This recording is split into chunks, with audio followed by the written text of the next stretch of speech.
جو بیانات شروع کیے اس میں پہلے ذکر کے فضائل ہم اس کا تبصرہ کر رہے تھے، اس کی شرح ہم کر رہے تھے. تو پہلے یعنی کہ لیکچر میں ہم نے یہ ذکر کا تعلق کثرت سے ہم نے اس کی بحث کی تھی کہ اللہ تعالیٰ کا ارشاد ہے کہ یا ایھا الذین آمنوا اذکروا اللہ ذکرا کثیرا، کہ باقی اعمال صالحہ میں اللہ تعالیٰ نے کثیرہ کی تلقین نہیں فرمائی، صرف ذکر کی. اور ذکر کی اسی لیے تلقین فرمائی کیونکہ انسان کی نیچر ہے بولنا، اور بہت زیادہ بولتا ہے اور بہت جلدی بولتا ہے. اسی لیے اللہ تعالیٰ نے ارشاد فرمایا کہ یا ایھا الذین آمنوا اذکروا اللہ ذکرا کثیرا، اللہ کا ذکر کرو کثرت سے تاکہ تو یہ جو بلاوا ہے نا، یہ جو بلاوے کی جو بلا ہے نا، اس سے آپ محفوظ ہو جائیں. اللہ کا ذکر کرنا. دوسرے ہفتے ہم نے یہ بیان کیا کہ ذکر کا تعلق حیات سے ہے، یعنی ذکر کا تعلق وہ حدیث ہے جو سرکار صلی اللہ علیہ وسلم کا ارشاد ہے کہ مثل الذی یذکر ربہ ومثل الذی لا یذکر کمثل الحی والمیت. جو بندہ اللہ کا ذکر کرتا ہے اور جو بندہ اللہ کے ذکر سے غافل ہے، اس کی جو مثال ایسی ہے جو زندہ اور مردہ کی. یعنی کہ جو بندہ مردہ ہوتا ہے اس کی کوئی حیات نہیں ہے. تو ادھر ذکر کا معنی ہے کہ اصل جو ہماری نشو و نما، اصل ہماری جو ہماری غذا ہے، یعنی ہماری روحانی غذا ہے، وہ اصل غذا ہے. اور ہماری جو اصلی حیات ہے وہ روحانی حیات ہے. اصلی جو حیات ہے وہ روحانی حیات ہے. اس لیے اللہ تعالیٰ نے حضور کو کیا فرمایا، وَلَكِنْ لَا تُسْمِعُ الْمَوْتَى، آپ جو مردوں کو آپ سنا نہیں سکتے، یعنی مردوں کو آپ سمجھا نہیں سکتے.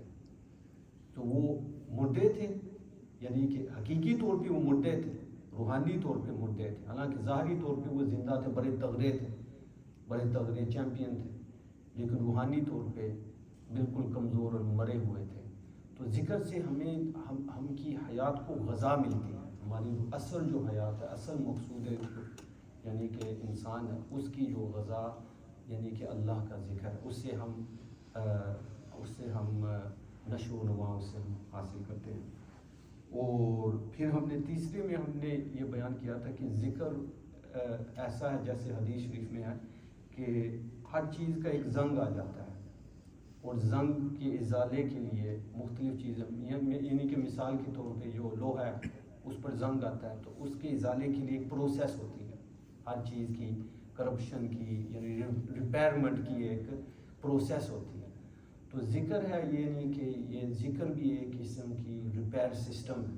کیا ہوتا ہے کہ ہم دنیا میں آتے ہیں، صبح اٹھتے ہیں، پریشانیاں بعض کو ہوتی ہیں، کام کی پریشانیاں ہوتی ہیں، بلوں کی پریشانیاں ہوتی ہیں، دشمنوں کی پریشانیاں ہوتی ہیں، ہر قسم کی پریشانیوں سے ہم مبتلا ہوتے ہیں. بعض اوقات شہوتیں آتی ہیں، بعض اوقات گناہ کی دعوی آتے ہیں.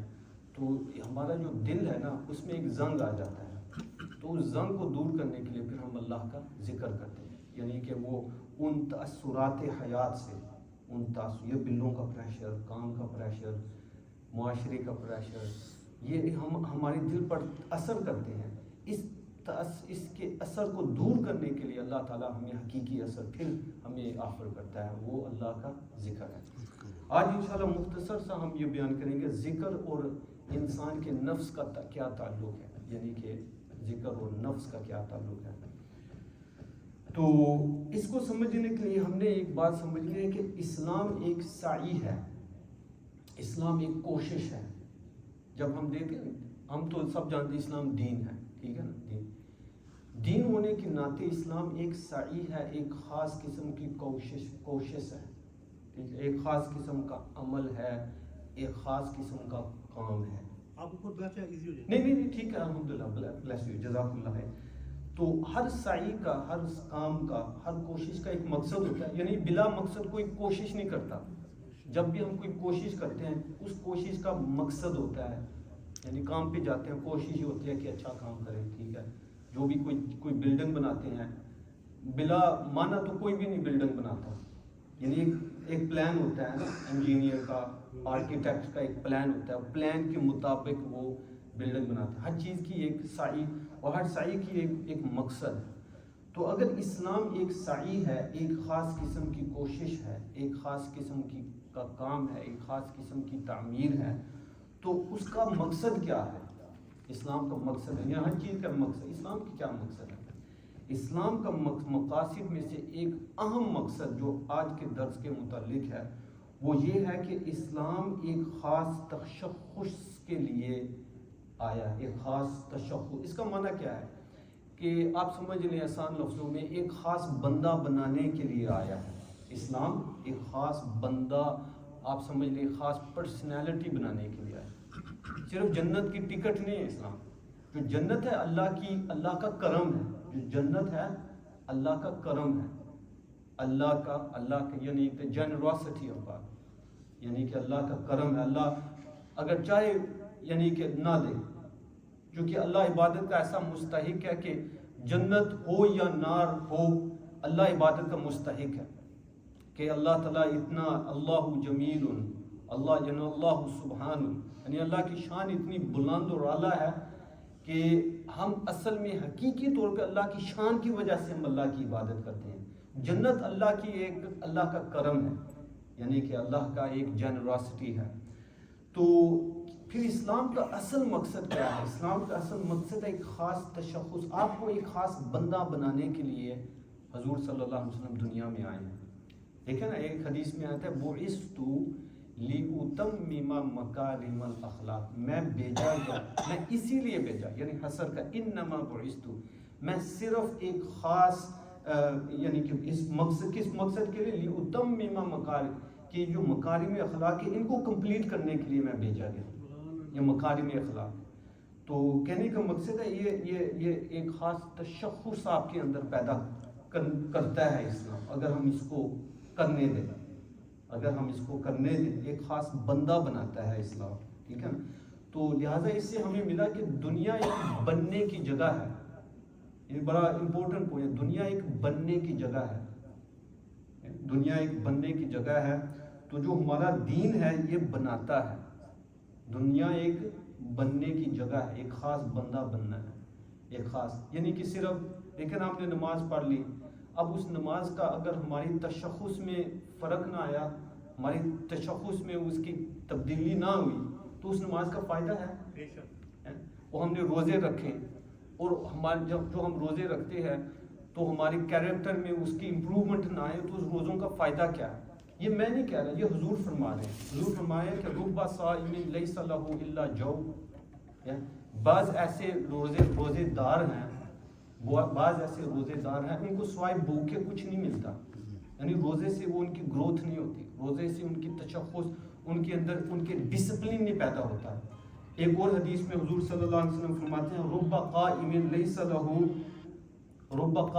لیس لہ الا سحر، بعض ایسے لوگ قیام کرتے ہیں رات کو، ان کو کچھ نہیں ملتا اس قیام سے مگر کیا کہ بیداری، یعنی کہ نیند نہ ہونا، یعنی کہ ان کو کچھ تو لہٰذا عبادت کا ایک مقصد ہے، ایک آپ کو ہم کو ایک خاص شخص کی طرف بنانے کی کوشش، یعنی کہ ایک سعی ہے دین۔ تو لہٰذا ہم نے عبادت میں دیکھنا ہے کہ دیکھیں نا، قرآن شریف میں ارشاد ہے ان الصلاۃ تنہا عن الفحشاء والمنکر، یہ جو نماز ہے تنہا یعنی روکتی ہے، کس سے؟ فحشانیت سے، منکر سے، گناہوں سے، بدکاری سے صلاح ہمیں روکتی ہے۔ لیکن بہت سے ایسے نمازی ہیں جو جن کی زبان گالیوں سے بری ہوئی ہے، غیبت سے بری ہوئی ہے، لعنتوں سے بری ہوئی ہے، ایک دوسرے پر تانے کی بری ہوئی ہے، لیکن اللہ تو ارشاد فرمائے نماز ان کاموں سے روکتی ہے۔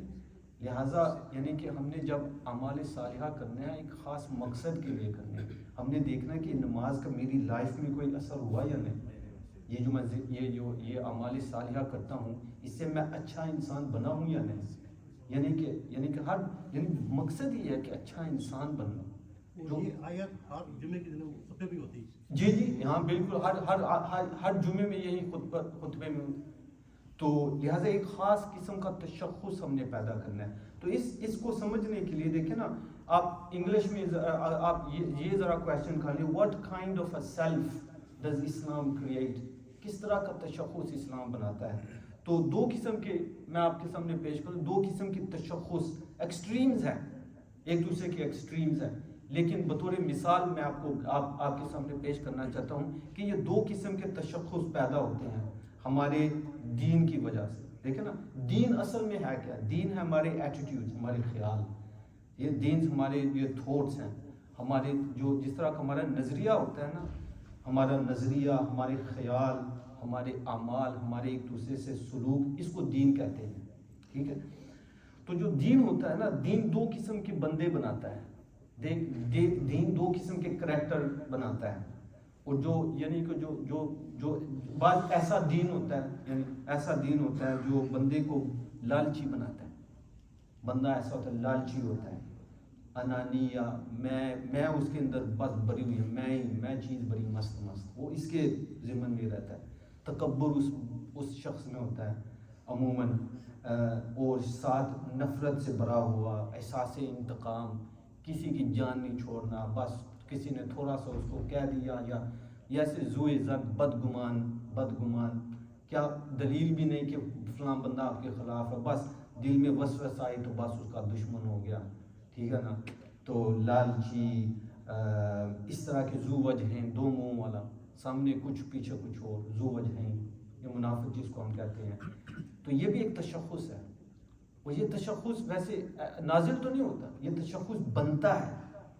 بندے نے ایسے خیالات سوچے ہوتے ہیں, ایسے تصورات سوچے ہوتے ہیں, ایسے ایٹیٹیوڈ اس نے اپنے دل میں بسا دیے ہوتے ہیں, ایسے عمل کرتا ہے پھر, یا ایسے عمل کرتی ہے, یا ایسے معاملہ بندوں سے کرتا ہے جس کا نتیجہ یہ ہوتا ہے آہستہ آہستہ اس کا تشخص ایک خاص قسم کا سیٹ ہو جاتا ہے. یعنی کہ بدگمان, حسد کرنا, تکبر کرنا, چڑچاپن, بس اس کی نیچر میں وہ ایسا تشخص ہو جاتا ہے.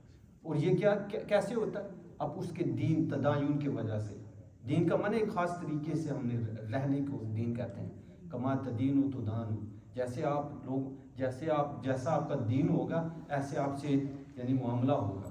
ٹھیک ہے نا, کما قال رسول اللہ صلی اللہ علیہ وسلم. اور دوسرا قسم کا ایک تشخص ایسا ہے کہ بندہ بالکل مہربان ہوتا ہے, بالکل مہربان تشخص ہوتا ہے. دل میں اس کے اندر نفرتیں نہیں, محبتیں ہیں. اس طرح کے بندے میں اخلاص ہے. وہ کسی لالچ کی وجہ سے عمل نہیں کرتا, کسی کے پیسے کی لالچ میں, یا کسی کی واہ کس وجہ سے وہ عمل, وہ اخلاص اللہ کو راضی کرنے کے لیے عمل کرتا ہے, اللہ کو خوش, رسول اللہ صلی اللہ علیہ وسلم کو خوش کرنے کے لیے عمل کرتا ہے. واللہ ورسولہ احق ان یرضوہ, وہ اپنی اسپریچول گروتھ کے لیے عمل کرتا ہے, یعنی اپنی ڈیولپمنٹ کے لیے, وہ اعلیٰ مقامات حاصل کرنے کی ان وجوہات کے لیے وہ عمل کرتا ہے. اس کے اندر کوئی لالچ نہیں ہوتا. عموماً وہ بندہ دوسروں کے لیے خیر خواہ ہوتا ہے.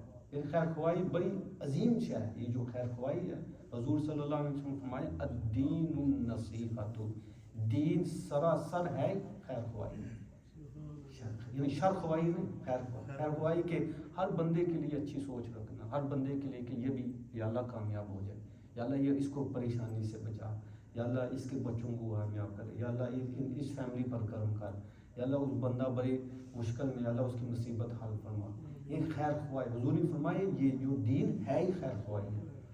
اور جب اگر ہمارے دل میں خیر خواہی نہ ہوئی, شر خواہی ہوئی, تو حضور تو فرماتے ہیں دین ہے ہی خیر خواہی. تو یہ ہمارے لیے ایک لمحہ فکریہ ہے. تو آپ کہیں گے کہ جناب آپ صاحب یہ ایسا ذکر نال کی تعلق ہے, تو ذکر کے ساتھ اس کا تعلق یہ ہے. دیکھیے جناب, قرآن شریف میں اللہ تعالیٰ کا ارشاد ہے کہ قد افلح من تزکا, قد افلح من تزکا, وہ بندہ کامیاب ہو گیا جس نے تزکا, جس نے اپنا تزکیہ کیا, جس نے اپنی باطن کو برے خیال, برے ایٹیٹیوڈ سے, بری سوچوں سے, برے کیا کہتے ہیں تصورات سے اپنے دل کو پاک کیا, حسد سے پاک کیا, کبر سے پاک, عجب سے پاک کیا, لالچ سے پاک کیا, احساس انتقام سے پاک کیا. تو دل میں کیا رکھا؟ اچھے خیالات, اچھے تصورات, پیار, محبت, الفت, مغفرت, ایک دوسرے سے تعاون, خیر خواہی دل میں یہ ڈالی. قد افلح, وہ کامیاب ہو گیا. قد اب کیا, ابھی ادھر رکا نہیں, قد افلح من تزکا, ابھی ادھر آیت رکی نہیں, آیت تو ہوگی لیکن مضمون ابھی رکا نہیں. قد افلح من تزکا وذکر اسم ربہ فصلی, اور اس نے پہلے تزکیہ کیا, تزکیہ صاف کیا, اپنے آپ کو, دل کو صاف کیا, یعنی روحانی بیماریوں سے اس نے اپنا علاج. روحانی بیماریاں ہر بندے کو لگتی ہیں، جس طرح یہ فزیکل بیماریز ہیں، اسپریچول سب کو لگ جاتی ہیں. اب جب ہم بیمار ہوتے ہیں، کوئی ڈاکٹر کے پاس نہ جائے تو اس کو ہم تھوڑا سا نادان سمجھتے ہیں نا. بندہ بیمار ہے، جی پی ہے، جی پی کے پاس کیوں نہیں جاتے؟ اسی طرح بعض لوگوں کو روحانی بیماریاں، مینٹل ہیلتھ لگ جاتی ہیں، بیماریاں لگ جاتی ہیں، تو وہ بندہ کسی سائیکالوجسٹ کے پاس نہ جائے تو اس کو ہم نادان سمجھیں گے. اسی طرح روحانی بیماریاں لوگوں کو لگ جاتی ہیں. پتہ ہوتا ہے بندے کو، یار میرے اندر یہ حسد کیوں آ گیا، یہ میرے اندر احساسی انتقام کیوں، میں اس بندے سے کیوں نفرت کرتا ہوں. پتہ چل جاتا ہے، ہر بندے کو پتہ چل جاتا ہے یہ نفرت، یہ اس طرح کی بدگمانی، اس طرح کا پوائزن، اس کے لیے بد دعا دینا لوگوں کو، یہ اچھی بات نہیں. ہر بندے کو پتہ ہے، لیکن روحانی علاج نہیں لیتا. روحانی علاج یعنی کہ گویا یہ کہہ رہا ہے کہ اگر مجھے ظاہری بیماری جسمانی بیماری لگے تو میں ڈاکٹر کے پاس جاؤں گا، تو اگر مجھے روحانی بیماری لگ جائے تو میں بالکل اس کو اگنور کروں گا. یا اس کو اگنور اسی لیے ہے نا، بل تؤثرون الحیات الدنیا. بل تو آگے کیا ہے نا، آیت ہے نا، بل تو اسی آیت میں قد افلح من تزکا وذکر اسم ربہ فصلی بل تؤثرون الحیات. لیکن کیا ہے کہ تم دنیا کو زیادہ پریفر کرتے ہو. فزیکل بیماری آپ کو لگ گئی تو ڈاکٹر کے پاس بھاگ گئے، روحانی بیماری لگی تو کوئی پرواہ نہیں، جیسے کوئی اس کا حساب ہی نہیں ہونا. حساب تو اسی کا ہی ہونا ہے قیامت کے دن حساب اسی روحانی سسٹم کا ہی ہونا ہے. فزیکل سے یہ نہیں کرنے جو پہلوان جی تسی جنت میں جاؤ تے جڑے مارکو ہے نا تو جنت میں جا، اے نہیں ہو سکتا قیامت کے دن. اے یا امیر صاحب تسی ماشاءاللہ چودھری صاحب یا راجہ صاحب یا کوئی سیٹھ صاحب تسی ماشاءاللہ جنت میں جا، اے جڑا بیچارہ فقیر تو جنت میں. یہ نہیں ہوگا. ادھر حساب و کتاب روحانیت پہ ہوگا، ہمارے نفس پہ، ہمارے دل کے لیول کا ہوگا. تو لہٰذا ہمیں پتہ چلا کہ ذکر کا اور ہمارے تزکیے کا ایک خاص گہرا تعلق ہے، گہرا تعلق. اسی لیے اللہ تعالیٰ نے ان کو جوڑ کے بیان کیا ہے کہ جس نے اپنا تزکیہ کیا، اپنا علاج کیا، اپنے من کو دیکھا، ایک خاص من. یہ من بڑی چیز ہے، یہ جو اپنے من کو پہچانا، اپنے من کو سمجھا، اپنے من کی بیماریوں کو سمجھا، اپنے من کی اچھائی کو سوچا سمجھا. ٹھیک ہے، تزکیہ اس نے کہ ایک پروسیس ہوتی ہے، ایک سائنس ہوتی ہے، ایک بڑی ایک سائی ہوتی ہے، اس پر بڑی توجہ دینی پڑتی ہے ہمیں. تو اس نے جس بندے نے کیا قد افلح، اللہ فرماتے ہیں کہ یہ کامیاب ہو گیا، کامیاب ہو گیا. تو پھر اس نے کیا کیا، وَذَكَرَ اسْمَ رَبِّهِ فَصَلَّى، اور اس نے اپنے رب کا یعنی کہ رب کے اسم کا ذکر کیا، یعنی اپنے رب کو یاد کیا، تزکیہ کیا، یاد کیا. تو علماء فرماتے ہیں یہ دونوں اکٹھے ہو رہے ہیں. یہ نہیں کہ اپنا پہلے پہاڑوں میں جا کے اپنے نفس کا من کو صاف کیا، پھر جب صاف ہو گیا تو 40 سال کے بعد پھر اس نے نماز پڑھی. نہیں، اس کا معنی نہیں. اس کا معنی ہے کہ دونوں اکٹھے کیا، یعنی کہ اپنا تزکیہ بھی کیا اور ساتھ ساتھ اپنے اللہ کی یاد بھی رکھی، نماز بھی پڑھی. ٹھیک ہے نا. تو یہ کیا ہوا، قد افلح، بڑا کامیاب ہو گیا، کامیاب ہو گیا. تو اب ہم آخر بات یہ ہے کہ دیکھیں جب ہم تزکیہ کرتے ہیں ایک خاص فصل تیار کرتے ہیں. آج کل تو کیا کہتے ہیں ایگریکلچر اور فارمنگ اور نیچر وغیرہ، ٹھیک ہے نا، یہ تو لوگ بھول گئے ہیں، سب مشینوں نے کر لیا ہے. ٹھیک ہے، تو اب سب چیزیں مارکیٹ سے ملتی ہیں. لیکن ایسا دور تھا جو شاید ہم نے نہیں دیکھا لیکن آپ کے زمانے میں دیکھا کہ لوگ یعنی کہ فصل کتنی محنت سے اس کی ترتیب ہوتی تھی، یعنی اس کی کلٹیویشن ہوتی تھی، اس کا ایک پروسیس ہوتا تھا. تو کہنے کا مقصد ہے جو ہمارے دل ہیں، جو ہمارا من ہے، جو ہمارا سیلف ہے، جو ہمارا تشخص ہے، یہ ایک زمین کی مانند ہے. ٹھیک ہے، جو آپ تو زمین بھی دو قسم کی ہوتی ہے. ایک قسم کی جس کو انگلش میں کہتے ہیں ایریڈ لینڈ، وہ بڑی خراب قسم کی زمین ہوتی ہے. اس پر آپ جتنا مرضی سیڈ پھینکے، جتنا مرضی پانی پھینکے، وہ اس کا کوئی اثر نہیں ہوتا. تو دوسری قسم کی زمین ہوتی ہے جو بہت اس کو زرخیز زمین ہوتی ہے، فرٹائل ہوتی ہے. اس کے اندر تھوڑی سی بھی بارش ہو، تھوڑی سی بھی بیج آپ ڈالیں تو فوراً اس کی وہ نشو و نما ہو جاتی ہے. تو آپ سمجھ لیں کہ یہ جو تزکیہ ہے کہ ہمارا دل ہے، ہمارا نفس ہے، ہمارا من ہے، اور جو ذکر ہے یہ بیج ہے. جب ہم نے اپنے دل کو صاف کیا، پھر اللہ کو ذکر کیا، قد افلح من تزکیٰ. تو